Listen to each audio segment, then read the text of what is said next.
Who do you think you are? No, I'm not trying to pick a fight with you. It's actually a very important question to ask because the truth is you are who you think you are. And who you think you are is everything. It affects your mood, your outlook, your actions, and everything that you do all day, every day. It is also the biggest determining factor of what you will do with your life, what you achieve, what you accomplish, and the experiences that you have. Let me say it another way. The biggest limiting factor for you in life is your psychology. So in today's conversation, I'm going to help make sure that you are not holding yourself back so that you can get anything that you want, even if it seems impossible. And that will help you make 2025 your best year yet.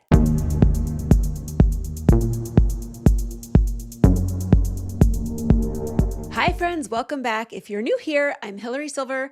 I'm a psychotherapist, a master coach, and a lifestyle mentor of 25 years. I'm here to flip the script on self-help so you can become unapologetically self-centered. And that helps you look and feel and be your very best. And then that allows you to get anything that you want in this life. So if you're ready to rethink everything that you know about self-growth, hit that subscribe button so you never miss an episode. Okay, let's talk about thinking. I get that it seems weird to talk about learning how to think, but it is very important that we learn to do so because not only do we not stop to consider what we say to ourselves about ourselves all day and every day, we're not taught this. We don't ever learn how thinking works. We don't learn how to think the thoughts that we want to think about ourselves or anything else. We just think the thoughts that we think and accept them as true. And they are often the thoughts that we've always thought, especially about ourselves. This is true for all the things that we think, but it's especially true for how we think about ourselves. And the thoughts that we think influence everything that we do and experience and create in our outer world. In brief, this is how it works. Your thoughts create your feelings drive your actions, and your actions create your results. So your inner world is responsible for creating your outer world, period. Take that in for just a minute. Something this vital to our mental and our emotional health, our well-being, and our relationships, and our success in life, and we aren't taught about it. It's kind of crazy. Learning how to take charge of our thinking is actually the most important skill that we can learn in this life. Because if we don't take charge of our thinking, it is in charge of us, often leaving us thinking things that are not only not good for us, but that often aren't even true sometimes and end up limiting us in every way and holding us back. So let's get into how this all works and stay with me here because all of these key factors build on each other and I want you to have all the pieces. And I'm sharing something super freaking cool with you at the very end. It's going to give you a visceral reaction in your body just by hearing it. So the first thing I want to tell you about is about narrative identity. You think about yourself a certain way and you see yourself a certain way. So you keep telling yourself the same certain things about who you are and who you've always been over and over. You are basically reminding yourself and reinforcing yourself to yourself who you are based on who you've always been and who you know yourself to be. You know what's true about you. So these are daily statements about what has happened to you and what you've experienced and where you've come from and how you are and who you are and your way of being. This is your narrative, the stories that you tell yourself about you, basically your inner commentary and your own narration. You are narrating your story to yourself. The longer you tell yourself these things and these statements about yourself and the stories that you tell, the more they become your identity, which is how you think about yourself and perceive yourself and what you conceive of yourself, your self-image. So it's your narrative identity. Make sense? So here's a very oversimplified example, but maybe you made a poor financial decision or you made some kind of decision that didn't work out well for you with money. Maybe you got yourself into debt or maybe you make great money, but you always end up spending beyond your means and you can't hold on to it. So you end up with nothing to show for it. And the story is all about the bad choices or the problems that you have, and you're ruminating about it and reliving it and telling yourself about it all the time. And it can lead you to say things like, well, I'm terrible with money, or I have money problems. And now you identify as somebody who is bad with money. Then because you believe this and you think this about yourself and you say this to yourself, then you continue to act in ways that reinforce it, avoiding financial planning or overspending or putting your head in the sand and not dealing with it at all. And this creates a self-fulfilling loop, locking you into the cycle of struggle with money.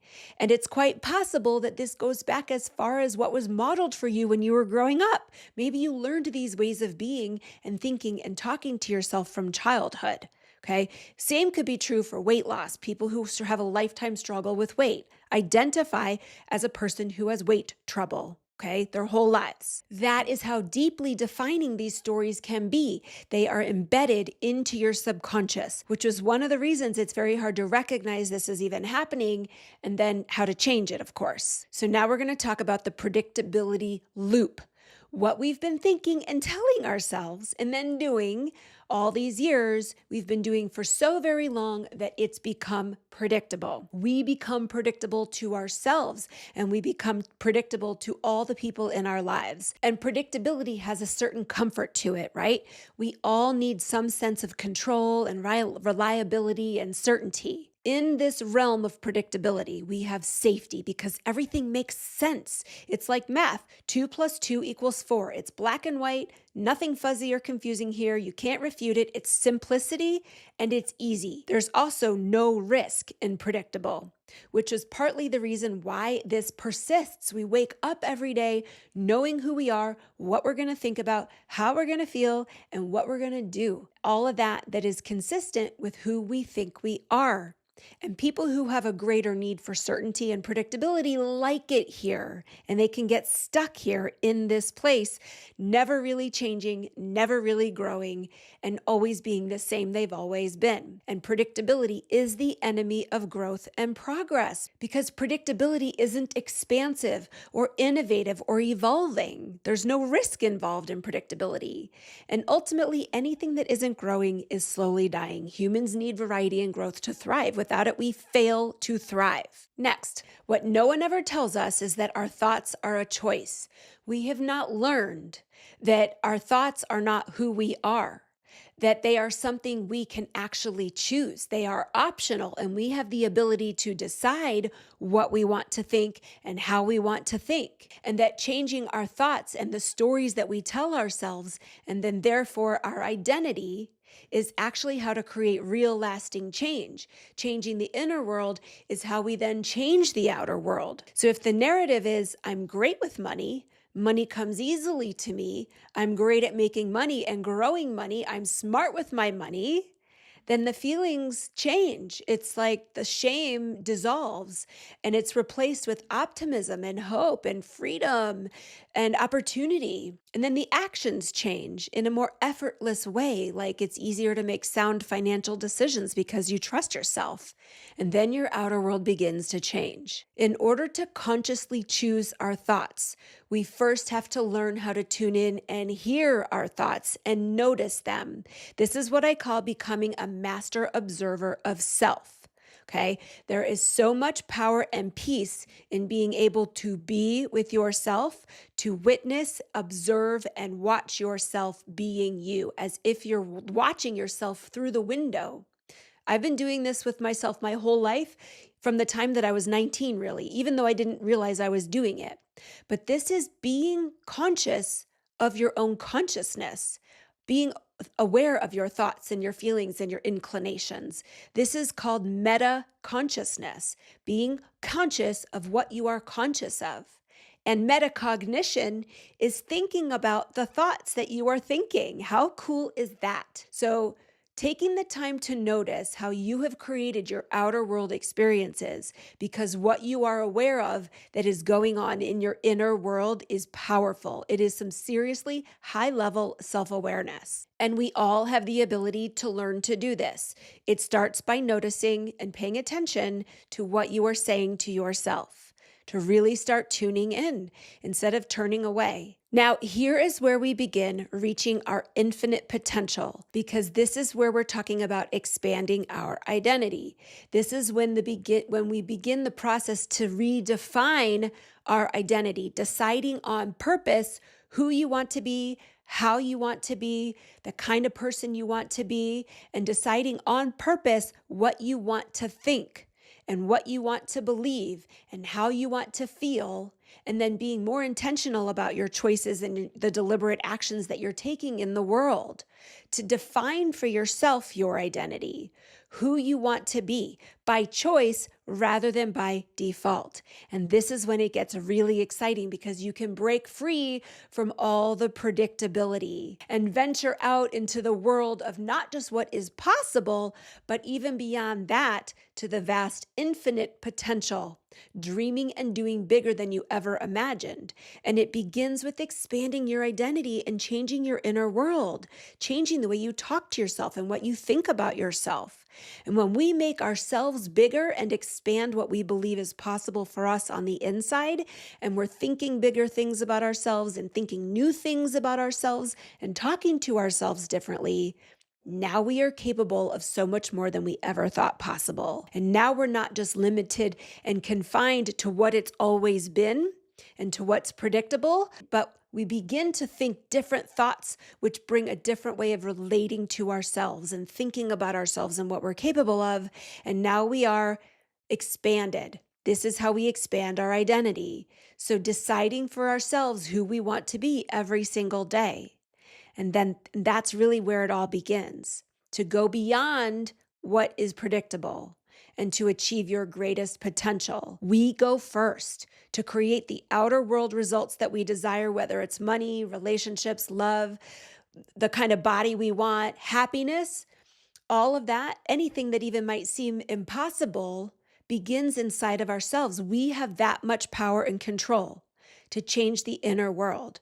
And I know you're thinking, well, Hilary, how do I just change the thoughts that I've been thinking my whole life? Well, it's definitely not an easy thing to do, but nobody teaches us this. So that's what I'm going to tell you about in just a minute. But first, I want to play this clip for you because I want you to feel what it feels like to do this work.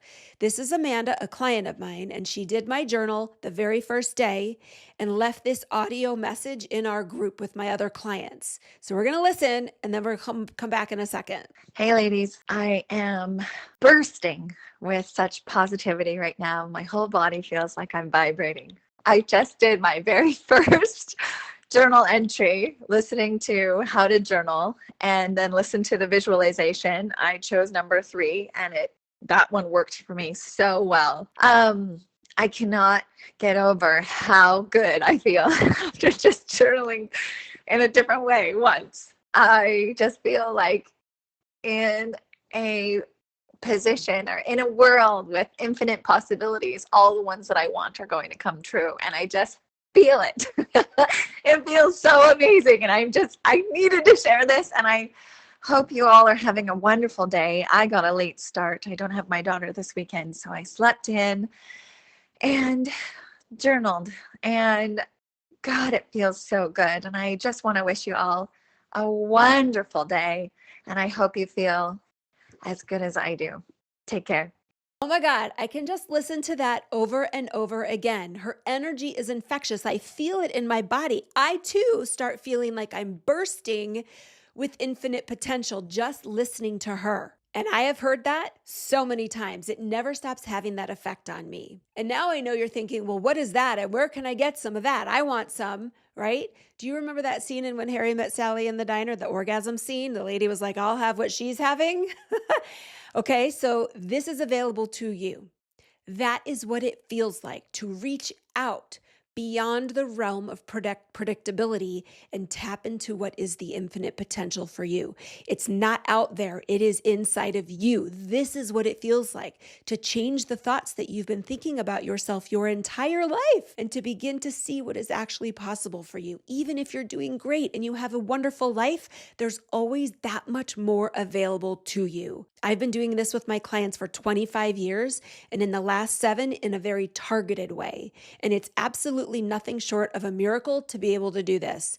It's literally an exercise in brain training to train yourself to think new things. It's like going to the gym. You can build biceps and you'll lift and you'll lift and you'll lift, and then you'll look and you'll feel and you'll see the difference. You can build the same new muscle in your brain. The workout for the mind are the steps that are in my daily journal. It's brain training, combining the powers of neuroscience and how our brain and our psychology actually works with guided visualization practices and the laws of the universe to help you really manifest anything that you want. And I'm excited to tell you about something that I'm offering right now. It's super fun. We can all do this together.